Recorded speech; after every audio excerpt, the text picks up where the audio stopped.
My name is Calla Renee Bishop. I'm 32 years old.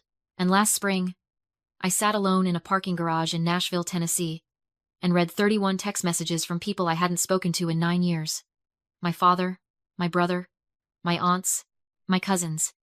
People who had once stood in a circle around me and told me I was the problem. Not one message said, "I'm sorry." Every single one said some version of the same thing: "We need you." 9 years earlier, I had driven away from my childhood home in Harlan, Kentucky, with a duffel bag, a tank of gas, and $340 in a plain white envelope birthday money. My grandmother had been quietly saving for me for 3 years, without telling anyone. She handed it to me the morning I left and whispered, "Don't look back, baby. Not yet." I drove away while she stood on the porch in her house shoes. But before I tell you what happened when they finally found me, I want to take you back to the night that started everything. Christmas Eve, 2015. Harlan, Kentucky. Our house smelled like canned green beans and cigarette smoke. My father's truck sat in the driveway with a cracked taillight he'd been meaning to fix for 2 years. My brother Denton was home from his second semester at the University of Kentucky, the first person in our family to attend a 4-year university. My grandparents, aunts, uncles, and cousins crowded every corner of that small house. I was 23. I worked full-time at a medical billing office and took community college classes on Tuesday and Thursday nights. I had saved $1,800 toward a nursing program application fee and first semester costs. I hadn't told anyone yet. I wanted to wait until it was real. That night, my father stood in the kitchen doorway holding a beer and announced that Denton had made the dean's list. The room exploded with applause. My Aunt Linda cried. My grandmother clapped her hands together like she was in church. My father's face, a face I had rarely seen express anything soft, broke into the kind of smile I had wanted pointed at me my entire life. I smiled too. I meant it. Denton worked hard. He deserved it. But then my father said something I have never forgotten. One kid doing something right. Better than nothing. He didn't look at me when he said it. He didn't have to. Later that night, after dishes were done because I always did the dishes, I sat at the kitchen table with my grandmother, Nana Dot. She was the only one who ever sat with me while I cleaned up. I applied to the nursing program, I told her quietly. She reached across the table and covered my hand with hers. "Tell me everything." So I did. I told her about the application, the timeline, the financial aid gap I was trying to close. She listened the way only she could, completely still, completely present. "You're going to make it," she said. "I know it, the same way I know weather." 2 weeks into the new year, my father found my savings account statement on the kitchen counter. I had left it out by accident. He didn't ask about it. He told me. He said that my cousin Marcus had gotten into a bad situation, something involving a car and money owed to someone my father wouldn't name, and that the family needed to pull together. He used the phrase "pull together" the way people use umbrellas, only when something is already falling on them. He told me $1,500 would handle it. I said no. The room changed temperature immediately. "After everything this family has done for you," he said. I looked at him across that kitchen, the same kitchen where I had cooked dinner 3 nights a week since I was 14, where I had paid the cable bill twice when he came up short, where I had driven my brother to school for an entire year when my father's truck was repossessed, and I said, as calmly as I could manage, "What has this family done for me?" He told me I was ungrateful. "Cold. Just like your mother," he added, which was the cruelest thing he knew how to say, because my mother had left when I was 7, and none of us had heard from her since. That comparison was designed to wound. It did. Within an hour, the phone calls started. Aunt Linda, my cousin Bev, someone's husband. I had met twice, each one telling me some version of the same message: that family comes first, that I was being selfish, that Marcus was in danger. Nobody asked what I was saving for. Nobody had ever asked. That night, I packed my duffel bag. I put my savings account card in my jacket pocket. I went to Nana Dot's room and told her I was leaving. She didn't try to stop me. She went to her nightstand and pulled out that white envelope. "I've been keeping this for you," she said. "For exactly this. $340. 12 years of birthday 5s and 10s. I held it against my chest. Then I held her. "You call me when you land somewhere," she whispered. "Somewhere with good light." I drove out of Harlan at 2 inches the morning. I didn't know where I was going. I just knew the direction away. I landed in Nashville because I ran out of the kind of courage it takes to keep going. I slept in my car for 4 nights in a Walmart parking lot. I showered at a Planet Fitness. I paid $25 to join. I applied to every administrative and medical office job I could find on my phone. On day 6, a small orthopedic clinic called me in for an interview. The office manager, a woman named Betty Okafor, looked at my resume for 30 seconds, looked at me for 10, and said, "You drove here from Kentucky alone. Why?" I told her the short version. She hired me that afternoon. $11 an hour. Part-time. It became full-time within 3 months. I won't pretend Nashville was easy. I ate rice and frozen vegetables for longer than I like to remember. I shared a 2-bedroom apartment with 2 women I found on Craigslist, one of whom played guitar at midnight, and one of whom was genuinely wonderful, and became my closest friend. A woman named Priya who remains my person to this day. Back in Harlan, according to the fragments that reached me through Nana.'s quiet updates, my father told people I'd had a breakdown, that I wasn't well, that the family was worried. I heard he used the word breakdown at church, Nana. Told me, and I could hear the fury she was too polite to release fully. "He can't make you small from this distance," she told me. "Don't let him try." I didn't. But it cost something.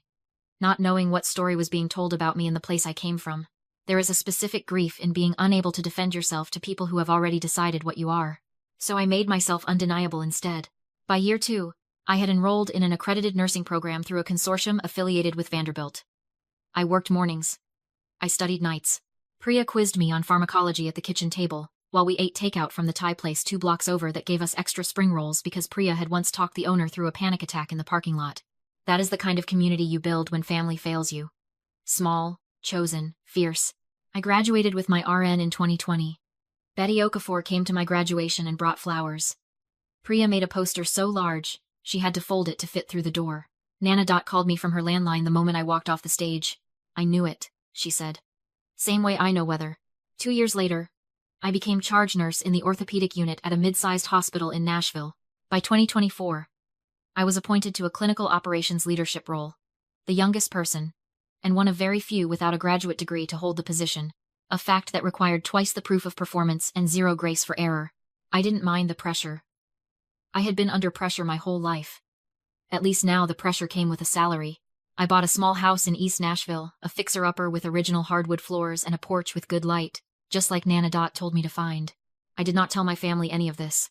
In March 2026, I was sitting in a parking garage after a long shift when my phone filled up with notifications. My father, my brother Denton, Aunt Linda, Cousin Bev, Cousin Marcus, the same Marcus. Numbers I didn't recognize that turned out to belong to relatives I'd met only at funerals. 31 messages. No missed calls because I had blocked those numbers years ago after the 3rd attempt to guilt me back home. They had found my cell number through a mutual acquaintance. I don't know who. It no longer matters. I sat in my car and read every message in order. Denton's first message was casual, almost breezy. "Hey stranger. It's your brother. Been a while. Hit me back." By message 4 he was asking me to co-sign a business loan. He was starting a landscaping company, and his credit score was, in his words, a work in progress. My father's messages were different. Shorter. He had been diagnosed with a degenerative disc condition and needed a procedure. His insurance had a gap. He needed financial help from someone stable. Aunt Linda wrote 3 paragraphs about how much family means, and then asked whether I might be able to contribute to a legal situation Marcus was involved in. Again. Apparently, the pulling together was now a recurring event. I read all 31 messages. I called Priya. "They found me," I said. "Which one hurts?" she asked. "None of them said they were sorry," I answered. "That's what hurts. Not the asking. The not sorry." What none of them knew, what my father had no possible way of knowing when he sent those messages, was that I was scheduled to be the keynote speaker at a healthcare community development conference in Lexington, Kentucky, in 6 weeks. A conference my hospital network had been nominated to present at. A conference that had been promoted across Kentucky regional media. My photo. My name. My title.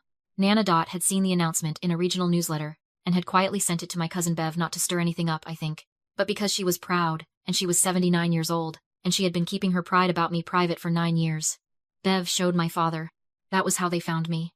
I almost declined the speaking engagement after the messages came in. I called the conference coordinator and held the words "I need to withdraw" in my mouth for a long, quiet moment. Then I thought about Nana. Standing on her porch in her house shoes at 2 inches the morning, watching my taillights disappear down the road. "I'll be there," I told the coordinator. The conference was held in a hotel ballroom in Lexington, on a Thursday evening in May. 230 people. Healthcare administrators, community organizers, local officials, hospital board members. I arrived early and walked the room alone before people filled it. I found Nana. At a table near the front. Priya had driven her from Harlan as a surprise. A fact that made me cry in the hotel bathroom for 4 minutes, and then rebuild my mascara from scratch. My father sat 3 tables back, Denton beside him, Aunt Linda on the end. They had driven 2 hours, apparently, which told me everything about what they thought this moment was going to be for them. My father wore his good shirt. He looked older, smaller, somehow in a way that had nothing to do with his physical size. When the moderator introduced me listing my credentials, my career trajectory, the scholarship fund I had established through my hospital for nursing students from rural Kentucky, I heard the room respond. I heard one specific sound beneath the applause. Nanadot's voice saying yes, yes, yes, like punctuation. I stepped to the podium. I gave my prepared remarks on rural healthcare access, on workforce retention, on what it actually takes to recruit clinical professionals back to underserved areas. I was professional. I was specific. I was prepared. And then, near the close, I paused. I grew up about 2 hours from here, I said. Some of the people in this room tonight know my family. The room stilled. I left at 23 with a duffel bag and $340 my grandmother had been saving in secret because she knew, before I did, that I was going to need to go. I didn't leave because I didn't love the place I came from. I left because staying was something I could no longer afford. I did not look at my father. I didn't need to. I wasn't speaking to him. The most radical act of community care, I continued, is sometimes protecting one person long enough to let them become who they were going to be anyway. Someone did that for me. Her name is Dorothy Bishop, and she is sitting right there. 230 people turned to look at Nanadot. She covered her face with both hands. Her shoulders shook. The applause was long. Afterward, my father found me near the door. His expression was complicated in a way I had never seen on him before, like several emotions were competing and none of them were winning. "You did real good up there," he said. "Thank you, Dad." A pause. "I didn't know," he started, then stopped. "I know you didn't," I said. "You didn't ask." He looked at the floor. "The procedure. I got your message," I said. "I'll think about it." That was honest. It was also everything I could give him that night. Denton caught my eye across the room. He nodded once, not a thank you, more like a, "I see you," the first real acknowledgement I had received from him in 9 years. I nodded back. I walked Nanadot to Priya's car myself, her hand in mine, her pearls catching the parking lot light. "How do you feel?" she asked. I thought about it seriously. "Like I've been carrying something for 9 years, I said. "And I finally put it down in a room full of witnesses."